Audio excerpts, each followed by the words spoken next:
microphone in front of me, my health improves.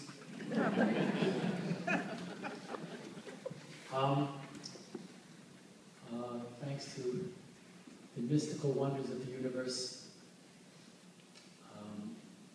the wireless telephone, I found out that something was being done in my honor. So I asked a good friend and former student and foster daughter, Judy Donreuter, bring me over, and I'm sorry that we missed it.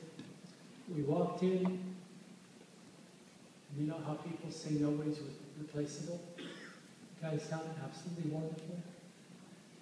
You sound wonderful. Barry, best I've heard you. Where's Barry? He's back over here the other side. Behind. And life goes on. I want to share just a few things with you. Does everybody know what's going on with me? I'm dying of cancer. Or as the people of the wellness community used to say, living with cancer. And I have a wonderful friend strapped to my side. When I start to feel bad, I push the button. And I soar off into a happy land. When I was a child, more childish than now, and my learner's permit, I would drive my father on a Sunday afternoon to a funeral, to a wedding, to a bris, to a hospital bed. And I got to watch a rabbi in action dealing with life.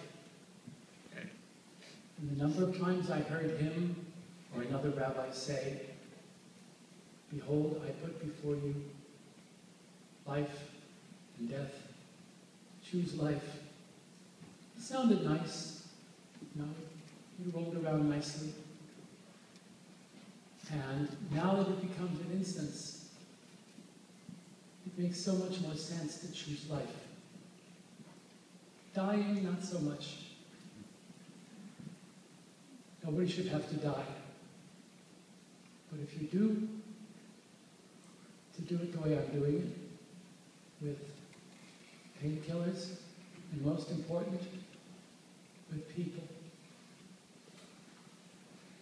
People very often don't stop and say to you how much they care, so you think they don't.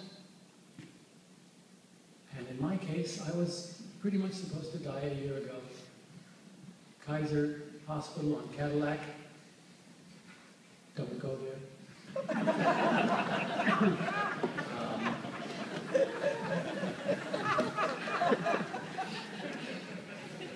You laugh. They sent me home with a diagnosis that was pretty much, we're going to send you home and hope you don't die.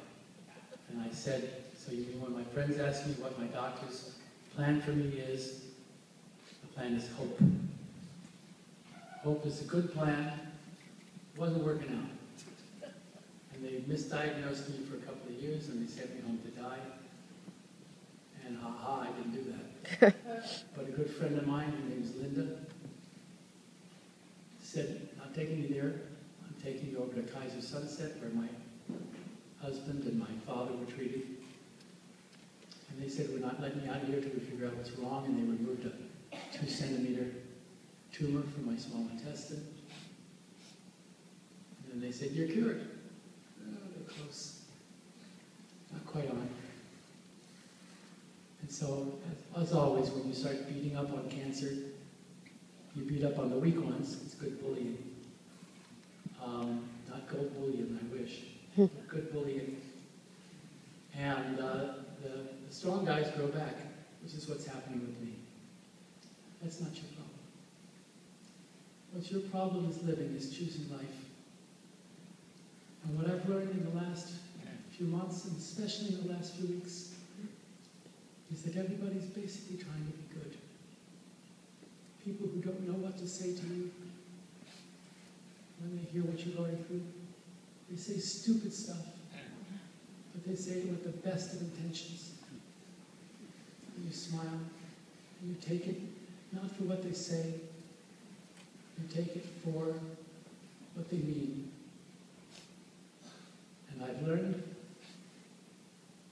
in my wise old age of 63, I look exactly like my father, who is 94. It's true. I showed my brother a picture yesterday, and he said, "That's Dad." I said, No. It's me. And you surround yourself with good people. My children are phenomenal. They are the third most, no. They are the, I had this worked out. They are two of the top 3 best kids in the universe. Yours is the third. Before you get mad. Third and fourth if you like, and if you're crazy, third, fourth, fifth, sixth, seventh. And I wake up every day, and I stop during the day, and I cry. I cry tears of joy, because I have been blessed with wonderful people, with doctors who come by just to listen. I had a counseling session the other night at 10:30 at night for about an hour at the hospital with the head nurse. I was the counselor. Because how often do you have the opportunity to say, in retrospect, this is what I've discovered. It's like reading your obituary by mistake in the newspaper and saying, you know what? Life is good. Life is amazing. People are amazing. You are amazing. And being able to be part of you is a blessing. To hear that in the middle of everything, in the middle of saying atonement for whatever you have supposedly done, to stop and take time for Joel Pressman, whoever the hell he is. Excuse me, I said hell. Twice. Shit, I wasn't supposed to.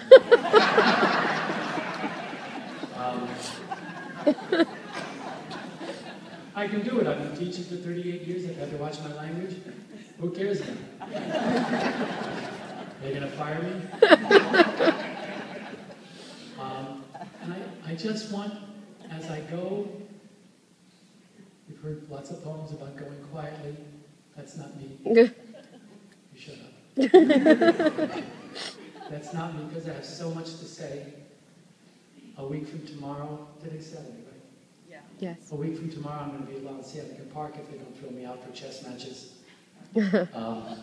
Just kind of holding court in my wise old way, saying goodbye to people.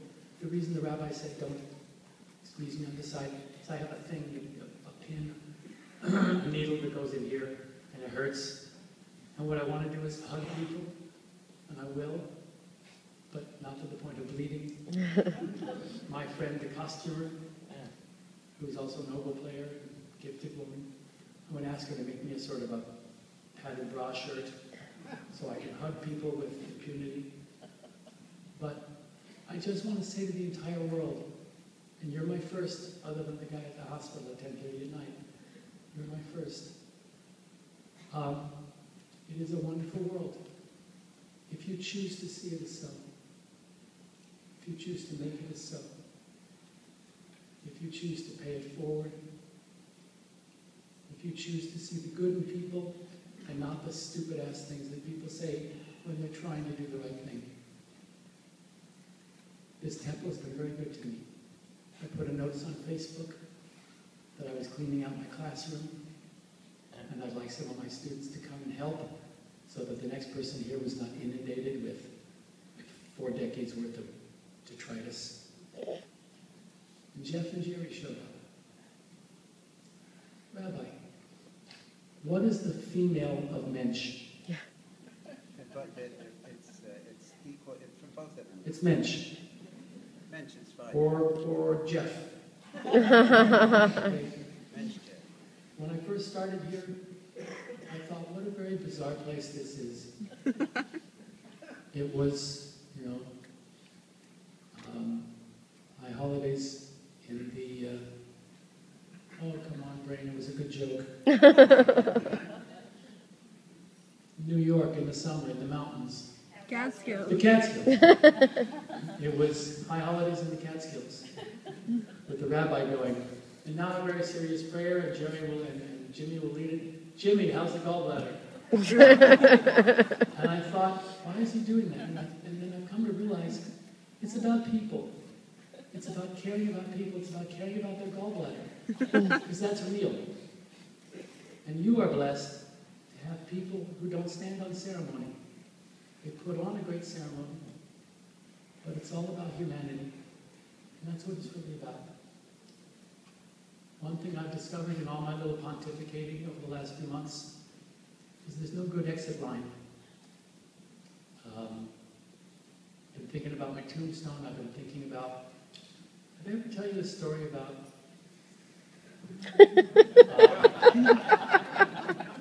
it's not as good as Noel Coward, who supposedly said, either this wallpaper goes or I do. I wish that had been mine. I think it's brilliant. In my case, I have a very rare cancer, and they said, well, we can give you this chemo, but you have a genetic mutant in the system that's unusual, and this is unusual. I thought of having a tombstone that said he was unusual. And I say that as a source of pride, because we are all unique, and we can either wallow in it, or we can say, good, who wants to be normal? I don't want to be normal. Given a choice, on a list of 1,000 things, dying would not be one of them. But I do not fear that, nor should you. You should rejoice in the people in your life. You should rejoice in every good thing you've ever done. You should rejoice in the people around you who care for you and love you. And now I'm starting to sound like a 100-year-old guru. Please don't come up and tell me how good I look for my age. Okay? I'm off of chemo, so my hair, which was falling out a lot, is now only falling out a little. Don't talk about it. I'm sick. Okay? Don't try to reassure me. Don't try to tell me God has another plan for me. I could never believe in a God that would save me from this, because then that would require my believing in a God that would do this. I believe in a God that did exactly what we were told. You have choices. Choosing life doesn't mean not dying. It means choosing to live every minute of life that you're given. And if it's 6 minutes, you make it a really good 6 minutes. And if it's 60 years, you make it a good 60 years. And I have been blessed. This theater is my theater. I've lived here 38 years in this theater. I've spent the night in this theater, like an idiot. And I know I've already crossed the line of taking up too much of your time, but I have so much more to say, and I will continue to say it.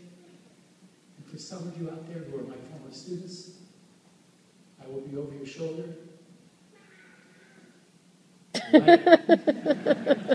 I will be over your shoulder 10 years from now going,